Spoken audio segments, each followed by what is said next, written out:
may buntis malapit sa atin. Ay, si nanay. Paano mo nasabi, nay? Powers ba yun ng mga marites? Hindi. Ang sabi kasi, kapag may manok na tumitilaok ng tanghaling tapat, ibig sabihin daw nun, may buntis sa tabi-tabi. Sus, sabi-sabi lang naman yun ng mga matatanda eh. Sabagay, matanda ka na rin, nay. Nay, paano kapag tao yung tumitilaok sa tanghaling tapat? Sino namang taong titilaok ng tanghaling tapat? Wala namang ganun. Abay, meron po, syempre. Ayan si ate, nasa pintuan. Ay, naku, Duday!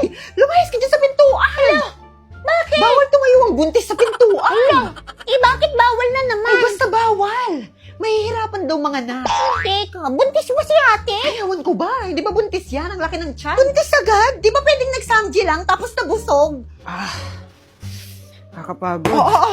Huwag mo pinapatong sa lamesa yung sapatos mo. Malas yan! Hala, bawal na naman yun. Nagiging sanhi kasi yun ng pag-aaway sa pamilya. Sus, nanay. Ayan ka na naman sa mga pamahiin mo na yan. Tagalin mo yan dyan. Mamaya na, dyan na muna. Tatanggalin mo yan o ibabato ko sa ito. Kakalimutan, bakit ako sa... Saan na ba yung pamalo? Ito tatanggalin na. Hala, totoo nga yung pamahiin.